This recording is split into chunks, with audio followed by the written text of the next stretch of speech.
Hello. Hello, it's time Good for evening. On the Edge TCG from 1994 from Atlas Games, who still exists to this very day. Yeah. Currently publishing an RPG based on this world.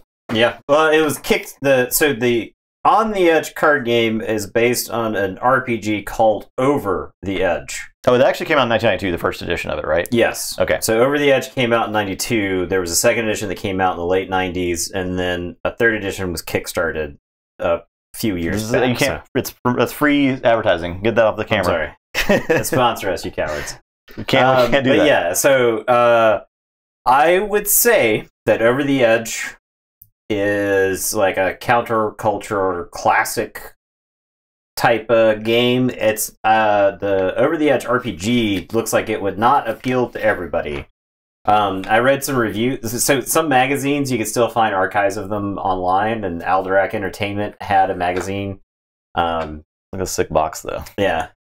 They had I was reading a review that was like, game is like really creative, but you would need like an insanely manic DM to deliver on the energy promised in the setting. I can see that, yeah. Right. Like you need somebody who's like crazy, can just roll with the punches. Because the premise is that all of this, you're currently running it Over the Edge. Awesome. Yeah, there you go. That's so cool. All right. But yeah, so the Over the Edge RPG takes place on an island called Al Amara. Okay. It is located in the Mediterranean, and its location is relatively unknown. Now, this is back in the '90s, where like the concept of something being unknown, was like a little bit more the fact that there could be a place that on Earth that we haven't been to. Yeah, was a little bit more plausible. But now that we've got like satellite technology and stuff like that, there's a lot of stuff. There's a lot of concepts in this that kind of mirror X-Files in the same way, where it's like the proliferation of information impacts the way that you would play something like this, right? Like governmental conspiracies and stuff like that. Turns out most government conspiracies are just like, how do we funnel money out of the Pentagon type of thing, right? And not anything crazy like that. So, it's an interesting setting. I was reading up on it. We actually had a copy of the third edition book at the store that I did like a little bit of flipping through, but really cool. I was telling Justin before we started streaming that this game is like just a tripwire for wiki holes. Yeah. You could dig deep into because a writer that is constantly influenced, that clearly influenced the creators of this setting is William S. Burroughs, who who wrote the book Naked Lunch, which is like a series of vignettes. It's not like a complete novel, and you can like read the stories in any order and stuff like that. And so it's just like so it was like, okay, gotta go see who William S. Burroughs is. That name sounds familiar, but let me go look it up. Because for a second there, I thought it was Robert Anton Wilson, which is the guy who wrote the Illuminati trilogy, which is like what Steve Jackson based a lot of their games off of around like the same time. Right. William S. Burroughs was a dude who believed in like chaos magic, and he like practiced it and stuff like that. But he was friends with Jack Kerouac and Allen Ginsberg. He was like part of like the Beat. He was part of like the Beat movement and stuff like that in the 40s, 50s, and 60s. So like it's one of those. You start reading about it, and it's just like, where are you headed next? You don't know. So what's GURPS? Is that the RPG system? That's the Steve Jackson. That's generic Steve Jackson RPG. Yeah, generic universal role playing system. Okay, yeah. So, but yeah, it's it's one of those where if you're like looking to go. if you're just like looking to randomly learn some stuff, well, that's one of the things I love about just us doing these streams. Is you we end up learning so much random stuff. You never know, right? And so I read this rulebook today, and unlike a lot of other rulebooks, and just like last week the Alien vs Predator rulebook, I only had to read this one like one time to feel like I had a pretty decent grasp on how the game is played, which is astounding for a tiny rulebook that came in the box in 1994. Yeah, wow, like it's really well laid out. It's actually got a table of contents on the front of it, so you know where everything is at. That's cool. Everything's pretty well laid out. My only complaint is that the decks or the cards that come in the starter boxes seem to be completely randomized. So I don't even know if you're guaranteed to have a fully playable thing. The minimum deck size is 40. These came with 60 cards each. So what I did is I combined the 2 card pools and sort of made 2 decks as best I could out of those things. I don't know how well they're going to function. We'll find out. And the object of the game is to basically use your characters to generate influence points to win. That says for 2 players we need 24 influence to win. We're going to see if we can just change that to 16 for our game, just for the purposes of stream. If we get to 16 super fast, then we'll realize that we didn't really need to do that. We'll probably just go to 24. Yeah. So, how curious how knowledge will play with 2 players. Might be more of a multiplayer game. It does. Yeah, I think it was designed for multiplayer. So there's that. Again, we are only 2 people. So if a game is worse off for having only 2 people, we'll try to acknowledge that. Like Aliens vs. Predator, I feel like did not get like an entirely fair shake in our stream. 100%. Because and actually, someone commented on the YouTube video today, or I think it was yesterday, that in the Terminator TCG, which uses the same system, they do not tap to move. Yeah, it makes a lot of sense. And if you don't have tapping to move, I think that game is almost fixed, or it's like it's closer to being good. I still hate the rolling dice for combat. I think that's just lazy design for games, but I think that wasn't quite a lesson that was learned yet for games. I think so if you're going to roll dice in combat, I much prefer the Destiny style systems where you're like flipping cards of the deck or symbols or something, right? Mm-hmm. So okay, so but to the question about whether they sell it, I believe this game is like super cheap on the secondary market. But I don't. It's not currently in print. It has not been in print. This publisher for over 20 years. doesn't sell it anymore. But the publisher still does exist. Unlike a lot of the games that we play, this publisher is still around. They still publish games. It's maybe today, one of the first publishers that we've seen from the games we've played that is still around, which is funny. I'm going to read you the introduction paragraph from the rulebook because it's great. So, when she came home from work yesterday, Sally Undoko found a package in her locked apartment. Inside was a device that looked like a cross between a pistol and a handheld vacuum cleaner. Coded instructions with the device directed her to hit a fellow named Don Rosso. She carried out the hit today. Rosso's flesh melted into goo under the invisible ray that the gun projected. The skull is untouched, and it has a crest along the pate. This guy wasn't even human. Notes in Rosso's apartment tie him to Lou Ferrazzi. Undoko knows Lou. He runs a liquor store in the sunken plaza. But maybe there's more to Lou than meets the eye. Maybe she'll find out. Undoko looks out the window of Rosso's cramped apartment. There lies the city known as the Edge. Somewhere out there is the unseen manipulator who sent her the gun and the orders. And somewhere that is the hidden conspirator behind Rosso. Maybe there are just 2 of them. Maybe there are more. All competing for some secret prize. She doesn't know. She's just a pawn.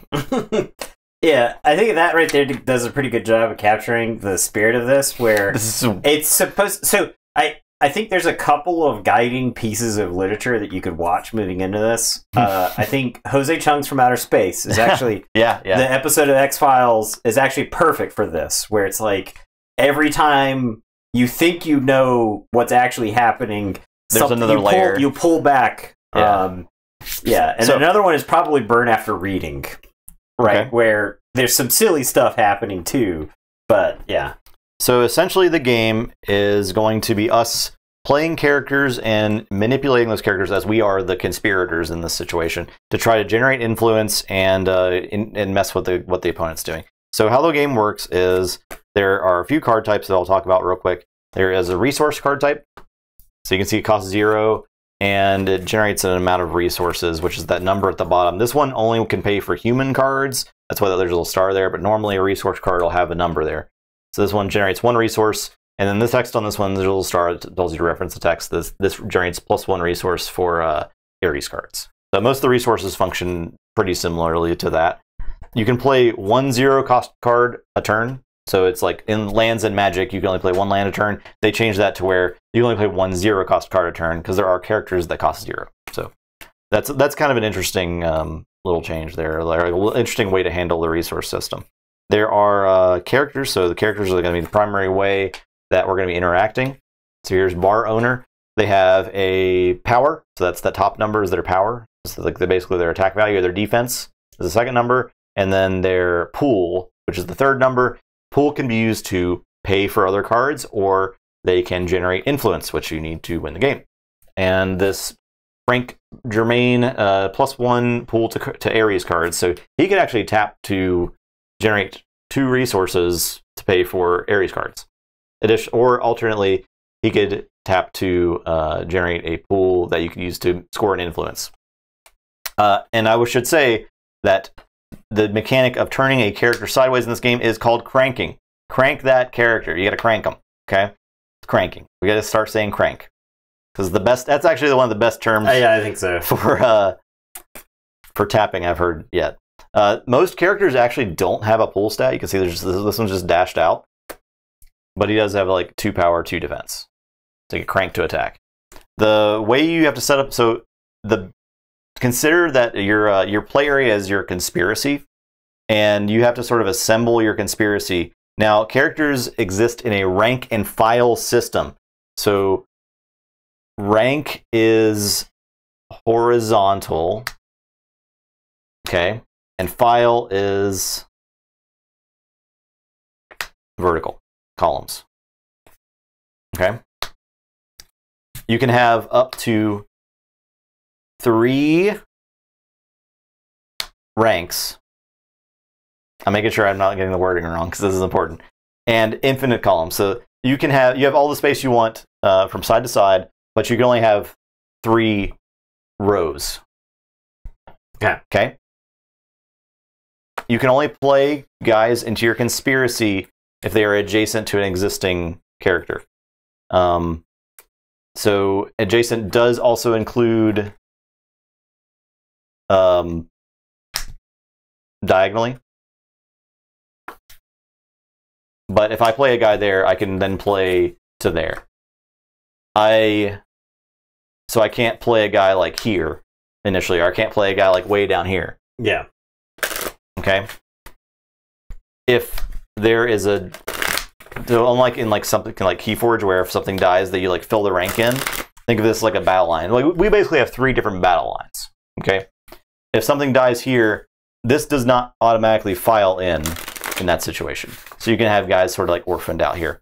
There are there's like gear, and you can equip stuff, and you can actually there's a phase where you can like pass gear around to adjacent characters. Okay. Yeah. So I think that's kind of interesting.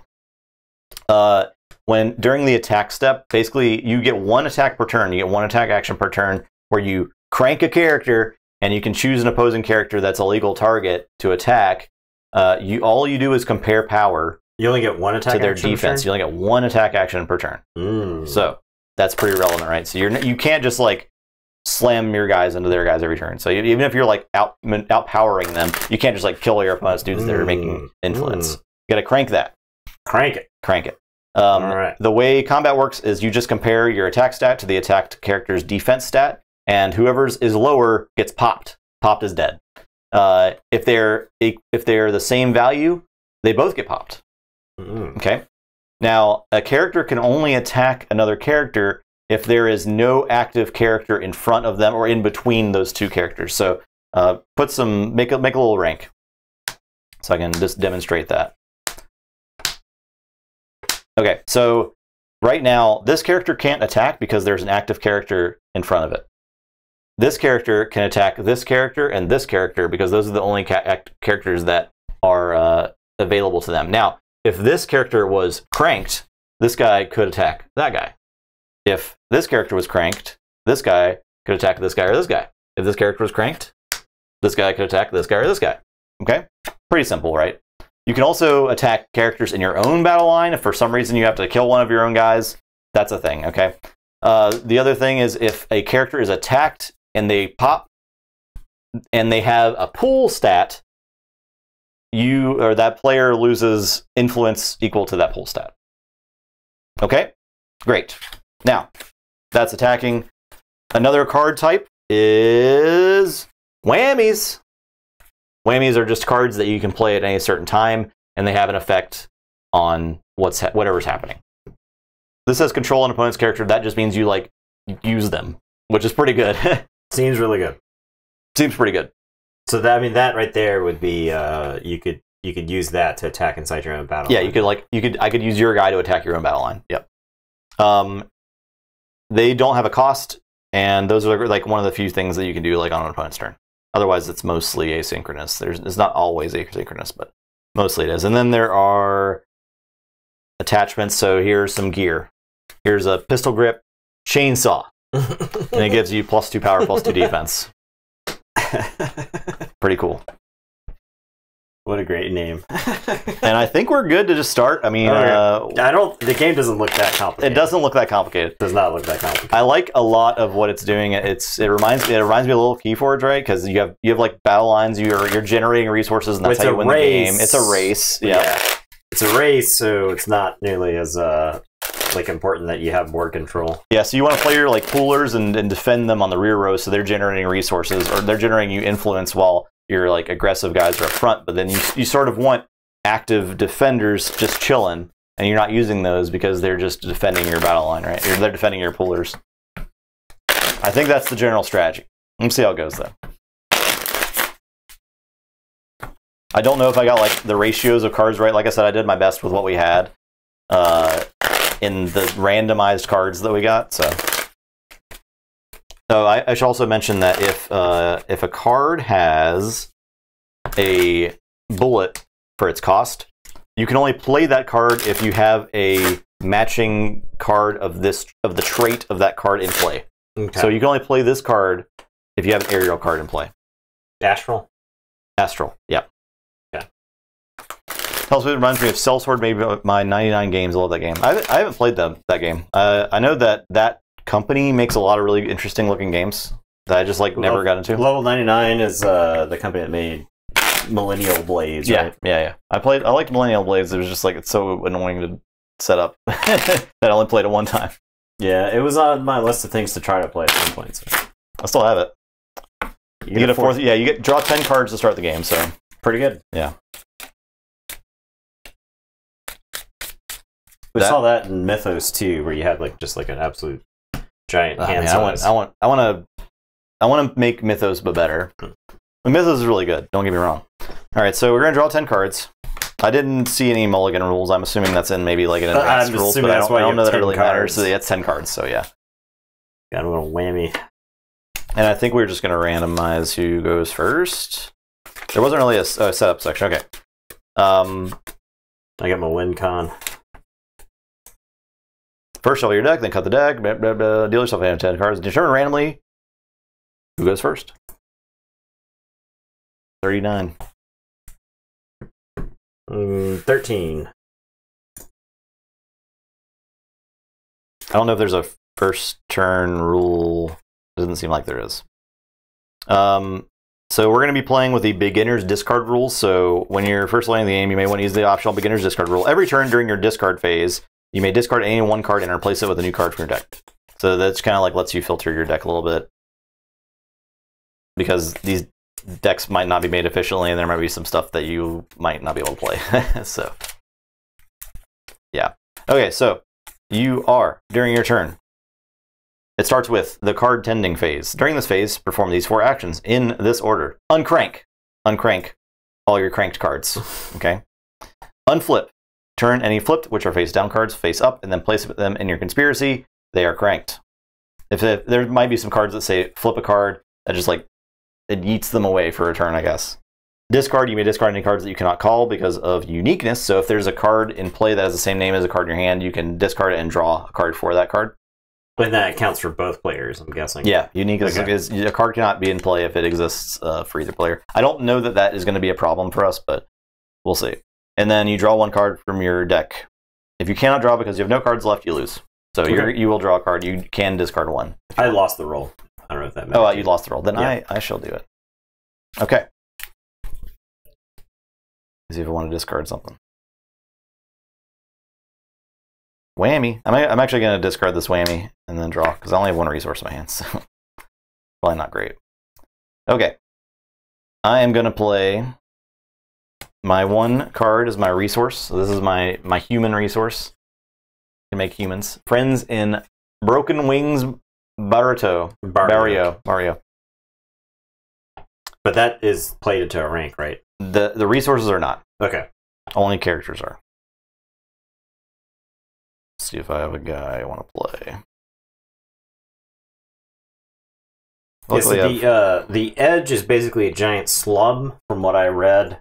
So the stuff being referred to as barrio makes sense, right? The idea is, and like apparently the different factions inside the city all have areas of the edge that they control, which is so. Broken Wings Barrio is only for humans. I don't know. Yeah, 2 pool to call humans. Yeah, it says, we should be reading flavor text, so it's good. The wealthy folk who live on the hill in the exclusive Broken Wings Barrio have all the pool money can buy, but few contacts in illicit or fringe circles. Visitors to Broken Wings must pass security checks and carry passes. All right, there you go.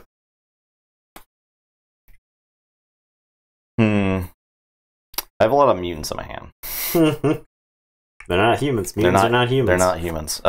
So I'm going to exhaust this +2 pool to call humans.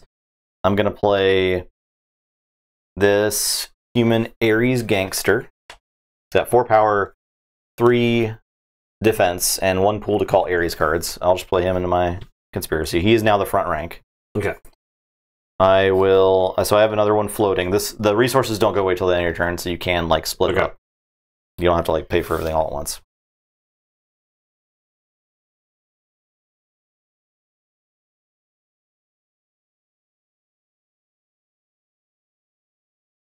I will play Proprietor of Giovanni's Cabs. This guy. Look at that guy. Giovanni Mancini. He runs Giovanni's Cabs. Rates are reasonable, but the cabs and cabbies aren't. And he actually has pull as well. His says crank to control any Giovanni's cabbie +1 pool to call Giovanni's cabbies. I don't think I have any of those, but it's fine. I think I'll use his pull to...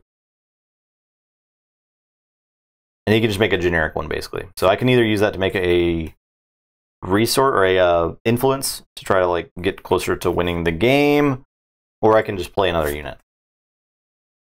The influence is at the end of your turn, right? Yeah.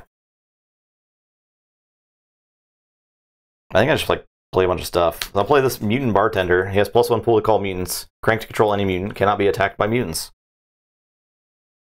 And then I'll crank him to play this other mutant bartender. And then I'll crank this guy to play playing turbo crankers. Doom to dupe. Like I said, I think you can have shit in your hand out in this game. Martyr for any Kisling or Pharaoh. So martyr means when something would die, you could discard a martyr instead. They do have to crank to do so. And I think that's all I can do. Okay, that's my turn. All right. So you did a bunch of cranking there. Okay. So my turn, I draw. You draw. You can discard to draw also. I think my hand is fine. So I'll draw. Okay. I'm going to play Friends in Great Men Barrio. In Great Men Barrio, the pain of hopeless poverty is compounding by the violence of the local Satanist gang. The Glorious Lords, I believe, are Satanists. Lucifer's Glorious Lords of Passion. There you go. For the desperate, business of the Plaza of Great Men offer cash in exchange for one's labor, plasma, organs, or freedom. All right. I'm gonna. So this has a +1 to call Glorious Lords cards. Okay, right. So I can play Adelina Escobar. Right there. Yep. Who's human, CNI, government. She is +1 versus Burger. Burger is a term for somebody who's new to the island of Alamara. Crank anytime to pop one burger as it is called. As it is called? Yeah, so when she hates burgers, dude. Yeah. She loses tourist applications and tourists on a distressingly regular basis. Okay. So she costs 1, but I have 1 towards Glorious Lords, correct? So I am gonna play Break Bones. Ooh. Look at that. He is a low-level thug and miscreant. This art is hilariously, like, mediocre. But I don't hate it. Alright, so I can use her influence. And I'm going to play Tough Brawler. You got 3/2 and a 2/3. Yeah. And I'm summoning a bunch of Satanists to defend myself. If he were half as smart as he is tough, he'd have a chance on the streets. Okay, so I am going to send... let me put this someplace that can be seen. I'm keeping him like under the deck over here. Alright. Ascension has better art, and you're not a fan of Ascension art. I historically like Ascension's art, so... I think... It looks like AI art. Yeah, it was AI art in the 1994. Am I gonna make current fans of MetaZoo mad if I say this art's better than MetaZoo's art? It is better than MetaZoo's art. I've never met a MetaZoo fan that actually like has ever played the game, so that's fine. Alright, so I'm gonna have Breakbones attack this guy. It goes off his defense stat. Yeah, 3/3. So we both explode. We both pop.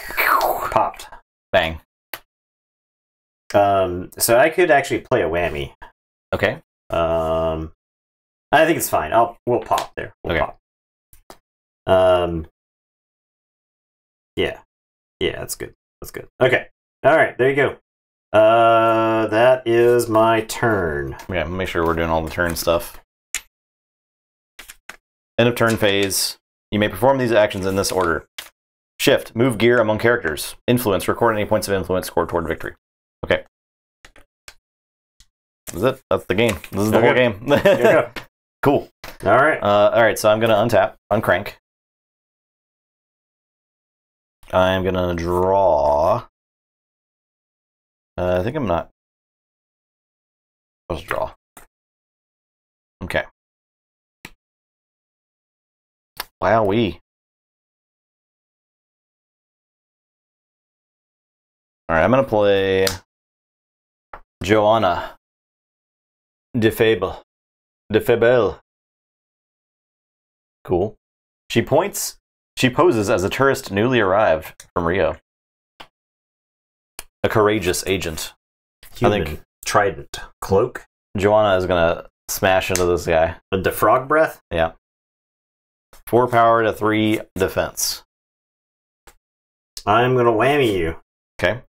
Character is -1 power until end of turn, played any time. So I'll make you -1 power. Character is +1 power until end of turn. No! Played any time. Bad luck, good luck. Alright, well. Frog breath is popped. Oh, I'm sorry. I am gonna play this 0 cost Ares recruit. So it's 2/2 human Ares hanging out. And then I think these dudes are just going to generate some influence. So okay. I'll keep track on this amber total. So we're basically playing Keyforge. Alright, I'm done. They're reaping. Crank, crank, crank. Alright, I'm uncranking. No, you don't uncrank. Oh yeah, this is not Keyforge. This is not Keyforge. Don't uncrank. You're cranking outside the specified crank zone. I got 2 in the zone. Alright, so I'll draw. I guess I'll discard this thing that says transfer 1 gear from a pop combatant. There's no, you don't have any, and I just need to draw, I think. Draw. Okay. Alright, so I am going to play Psychic Sensitivity, I think.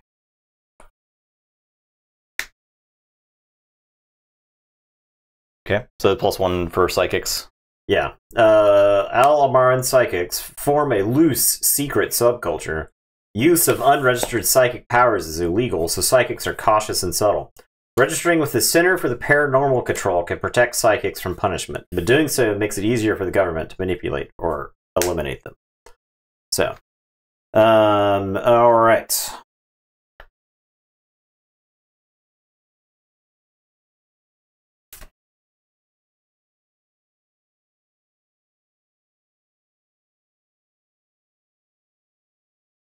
So I can attack any of these then, right? You can attack these 3.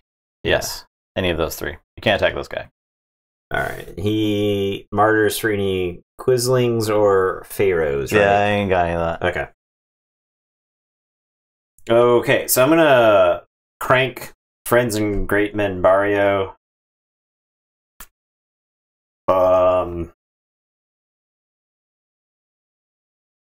Actually, I guess I'll... Okay, order of operations. I'm gonna crank Psychic Sensitivity for 1. I'll crank Adelina Escobar for 1, so that I can play the Occult Thug. Human Hermetic. 5/4. Mm-hmm. His magic scars and tattoos grant him an edge in combat. On the edge? Yeah, could be. Alright, then I'm going to crank Friends and the Great Men Barrio for Bello. God. Okay. These damn Satanists, dude. I love that. I love that they're all at least drawn by the same guy. Okay, yeah. So all these Satanists have a unified feel to them. He's a bulldoze, which is okay. I'm fixing to. I'll read bulldoze, but it works like you think it does. Yeah. He announces each kill with a primeval scream. After a bulldozing character attacks a target, or after the target avoids combat, it may immediately attack another character in the same file and at a higher rank. For this attack, its AP is reduced by the total DP of the character it's already attacked.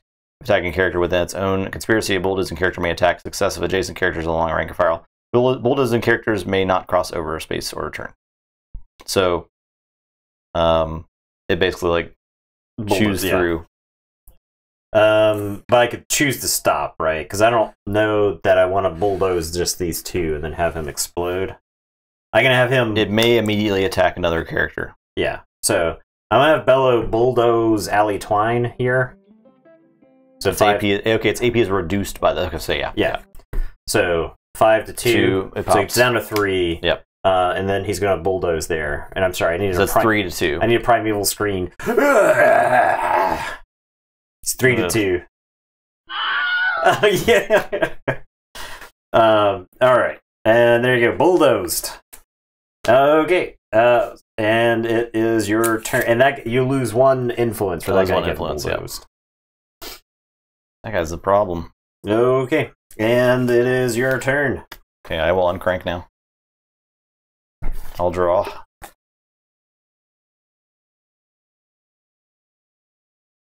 Wait, when do I get to reveal for uniqueness? No reason. Is it before I draw? I think it's before Twilight I draw. Hammer.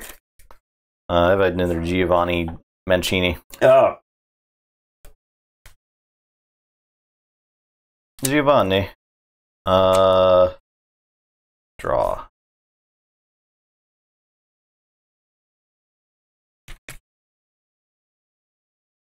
That's before draw. Okay. Okay. 5/3, huh? Yep. Can I move stuff? You move stuff at the end of the turn, I believe. That was only like move gear. I don't know if stuff can actually move around ranks. I thought I saw something about moving. I thought I did too, but I don't remember where. It's a... Maybe they have to crank? No. No. Cranking? I'm cranking here? I don't... crank a character to move it to a new location in the conspiracy in the operations phase. Ah, okay, so I can do that now. Okay, that's cool. Crank. We're cranking here? The new location must be a legal location, a place where you could put a new character. Okay, so it could be anywhere, but it just has to be anywhere where I could put something. Okay, that makes sense. I'm down with that. I'm going to use this human thing to make J.S. Robert Unbalanced Thug. Yeah. 6 attack. He is an object lesson in the dangers of repeated head trauma and massive chemical abuse. There you go. It's hanging out. I think he's going to go ahead and smash this guy. Yeah, so they... Oh, okay. Yeah, my guy just dies. Yeah, this is 6 attack versus 5 or 3 defense. I don't think I can afford another bulldoze attack. That's too much. Yeah, it was pretty good, huh? It's pretty good. These 2 are going to make me some influence.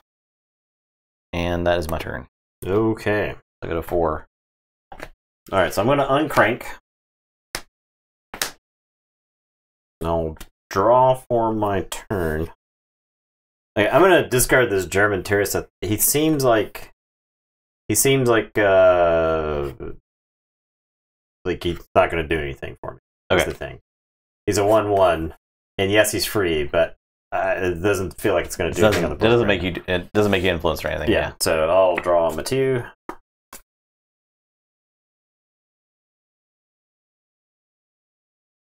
Ooh, ooh. Okay, all right. We got set up. We got set up for the win con next turn. Okay. All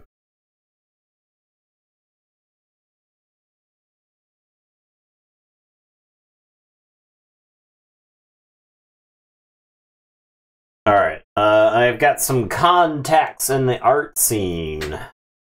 Bonus artist. Yeah, +1 to call artists. Music, dance, painting, graffiti, theater, fiction, and humor are hammers and crowbars.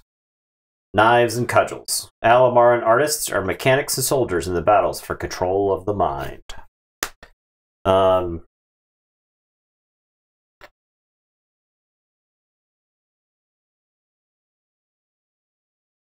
All right, so I am going to crank these 3 for the cybernetic bodyguard. It says crank any time to draw any attack on a Gladstein to Helene. The attacker attacks Helene instead, even if this is not normally possible. And then I am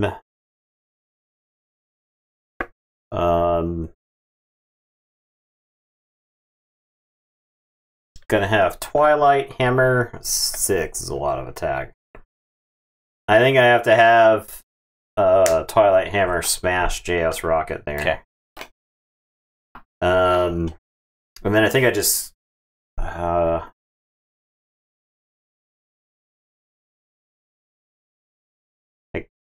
I guess I just crank her.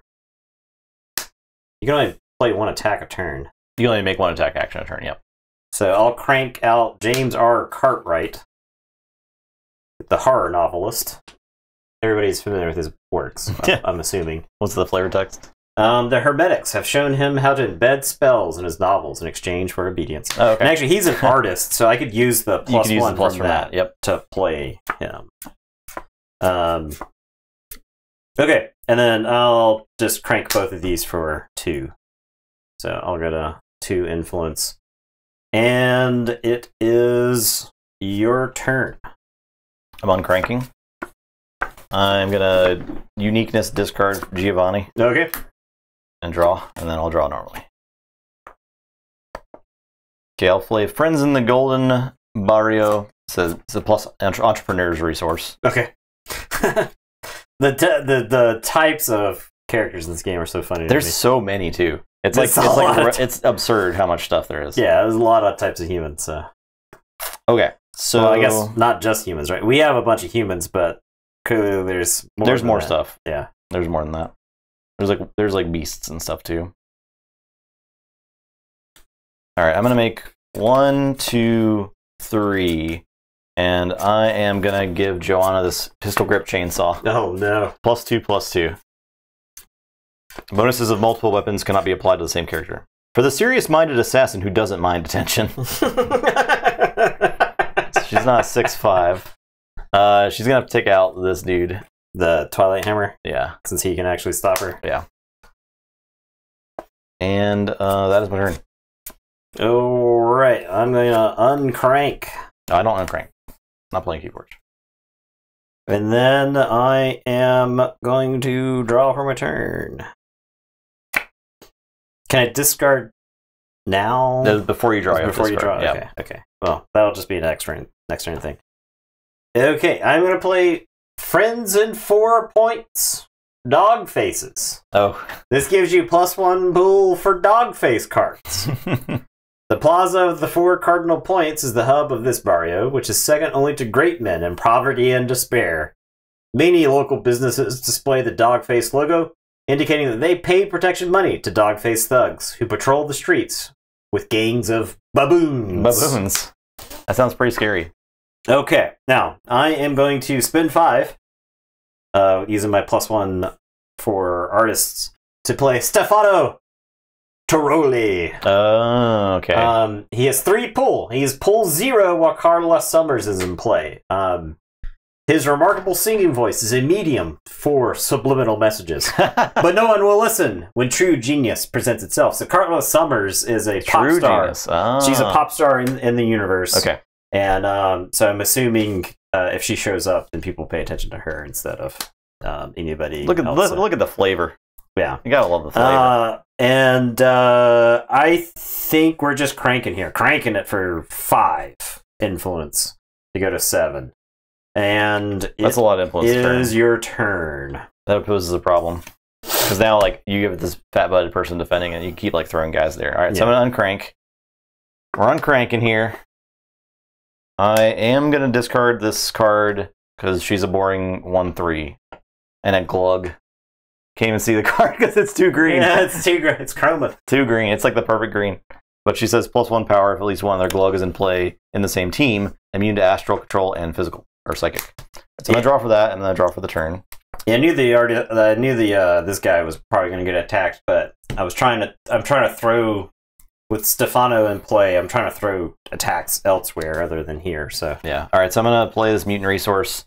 I will have Joanna fight this robot. Yeah. 6 to 5. Dead. I'll make 2 influence with that. Go to 6, and I'm done. All right. I'm gonna uncrank. I'm gonna discard my friends and great men Barrio, since I already have that. I feel like 5 is enough to play. I think this was the most expensive card that I saw. Yeah, in the I think deck, so. Yeah, I think it is. So draw my 2.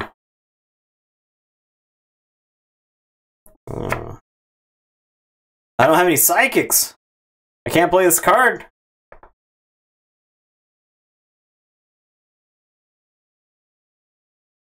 You got no psychics.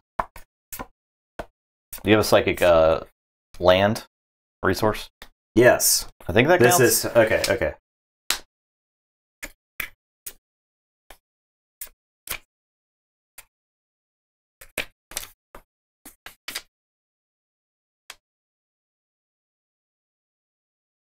I'm gonna look up a rule before I lose. Okay. I'm trying to see if the bullet point rule matters for. Yeah. All right. You must have a resource or character with that trait in play. Okay. Okay. So I can play this thing. Yep. Yep. All right. This is the hostility channeler.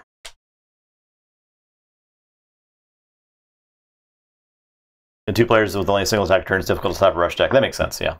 These devices, charged with negative thoughts, focus one's hostile emotions against enemies. So I'm gonna play this on Adelina Escobar.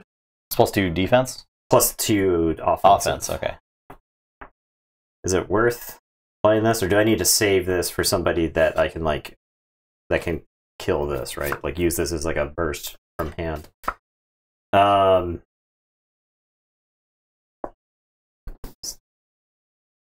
Okay. I guess I'll just crank for 5 to go to 12. Yep. And I'll tell you to go ahead. So you do win next turn. I guess I can murder this pop star at least. So I'll uncrank. I will discard this resource to draw, and then I'll draw normal. Okay.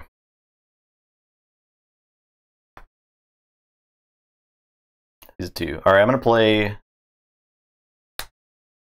this concealable weaponry, which is +1/+1. Return of excellent graphic design games. Oh yeah, actually this one is not that bad. Yeah, I would say for 94, this is not bad. It's got readable font. Yeah, it's got very clear things that are on it. I like it actually. I'm gonna give concealable weaponry to the Leaf Hardarson, and we're gonna kill this pop star. We're gonna at least attack the pop star. I'm gonna call Total Taxi. Total Taxi. Target character may avoid combat and is cranked if it does. I'm assuming it's just if it was uncranked. If it was uncranked, it becomes cranked. So play at any time. Call Total Taxi for your Total Taxi needs. Their fees are high, but their service is incomparable. Yeah. I think I lose then. So all right. I can crank for 2 To go to 8. to go to 8, and then I'm done. All right. I will draw 5 defense. So I could this turn play Break Bones with Hostility Channeler to go smash into join there. So 5 to your 5 defense. And then crank to get me across the finish line there. There you go. I don't think it super mattered if we went to 24 there. But... yeah, maybe I'm ahead, and then I think it just becomes like a top deck war at that point, right? And then I don't know. So, but interesting stuff going on in this game. Yeah, like it's actually super interesting. I think the mechanics themselves lend themselves to better gameplay with like more interesting cards, right? Yeah, it's a good core experience, but I'm sure that cards got a lot more complex. This is obviously like stuff that came out of a starter set, so it's not the most complex stuff. Yeah, there were like 3 sets for this game or something like that that came out slowly. So yeah, I have no idea. Like more ways to interact with influence would be cool, right? Bulldoze is obviously very, very powerful. Yeah, right? That's kind of like what got me back into it. But yeah, it's so another thing that I read that like there are like a bunch of whammies that are just kind of universal, like Total Taxi, for instance, or the thing that let you control my character, right? Blackmail. So like imagine you blackmail me when I've got the bodyguard out, and he like goes flying into like one of my 2 defense guys, and they're both just like dead or something, right? Like that would be absolutely brutal. So this is my big play. I don't know if I could have even 7 played him if I got him. Look at all that text, bro. Prim K. Sharma. Ultra rare. Maybe, I don't know. I don't know how where things are. It says +1 pool to call Kisling and Pharaoh cards. Okay. Crank to control any human or mutant he could attack. Cannot be attacked by humans or mutants. Immune to surprise. Control. Exclude artists. Any Kisling may martyr for him. Oh, so you keep him alive with the other dude in the deck. Yeah. Yeah. Okay. So he's like he's apparently a distinguished Indian businessman. There you go. Name. So. We have this cool Stingray Mark V. It says it's +2/+2, and combatants who would be popped by this character are flipped instead. Cannot be used with another weapon. That's like a cost-effective thing, but flipping is still pretty good, I think. This handy cattle prod has been used by police states around the world. There you go.